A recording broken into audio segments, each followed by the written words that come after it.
안녕하세요. 덴탈 리더스 아카데미 대표 박지연입니다.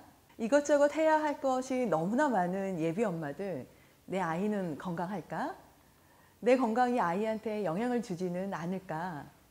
신경 써야 할 것들이 너무나 많은데 갑자기 이는 너무 아프고 참아보려고 해도 너무 아픈 치통인데 임산부인데 내가 임신 중에 치과에 가도 되나? 하고 고민하시는 분들이 너무나 많은 것 같습니다. 오늘은 임산부 치아 관리에 대해 알아보도록 하겠습니다.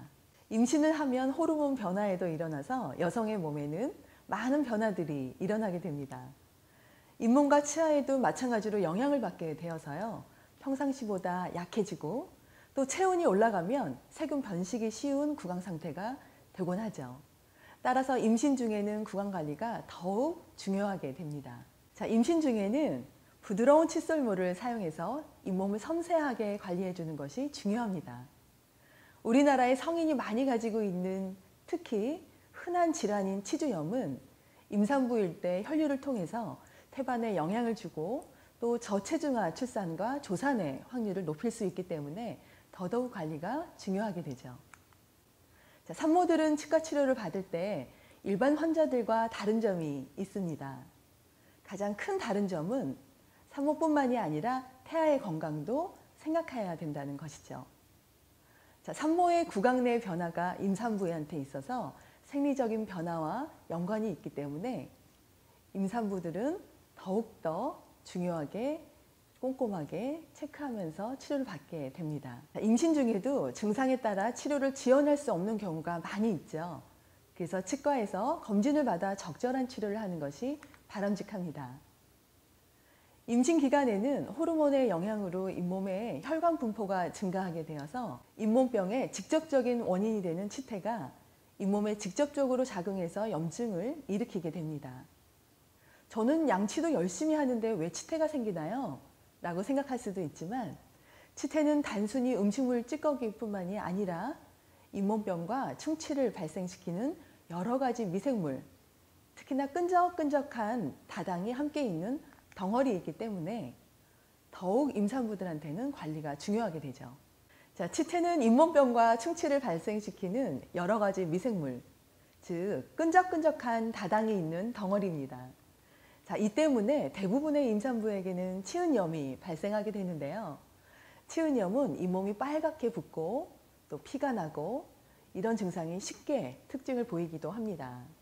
자, 치은염은 임신 초기에 시작해서 점차 진행되다가 임신 말기에 가장 심해지게 되는데요.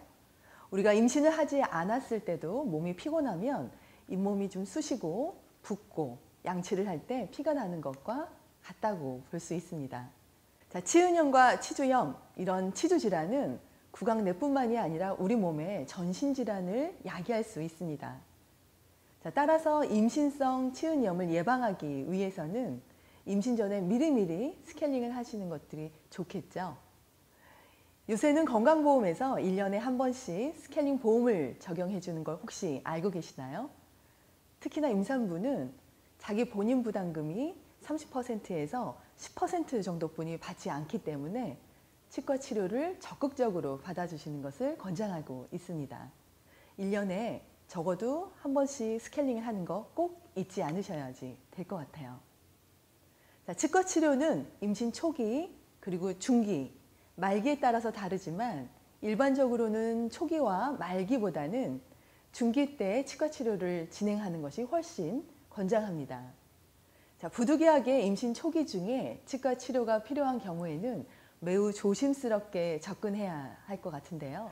왜냐하면 이때는 태아의 기관 형성기이기 때문에 태아가 환경에 매우 민감하게 되죠. 엄마가 느끼는 치료의 스트레스를 태아가 영향을 받을 수 있기 때문에 기형 발생이나 유산의 위험이 큰 임신 초기보다는 중기 때 치료를 받는 것이 훨씬 좋죠. 조산이나 자세성 저혈압의 위험이 있는 임신 말기도 또 치과 치료를 피하는 것이 좋습니다.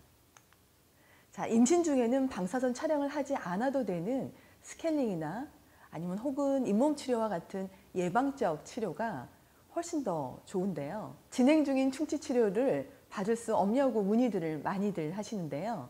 이때에는 치과 의사와 그리고 산부인과 의사와 상의한 후에 적절한 시기에 치료를 하는 것이 좋습니다.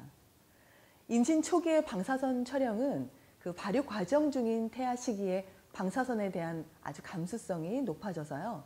기형이나 성장 발육의 지연을 초래할 수 있기 때문에 임신 중에는 방사선 촬영은 가급적이면 피하는 것이 훨씬 좋겠죠.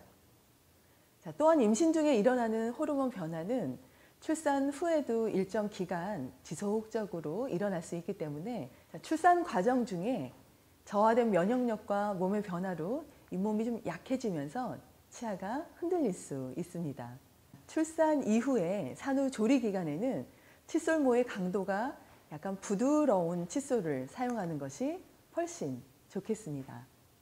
건강한 태아를 위해서 미리미리 치과 치료를 받아주는 게 훨씬 좋겠죠.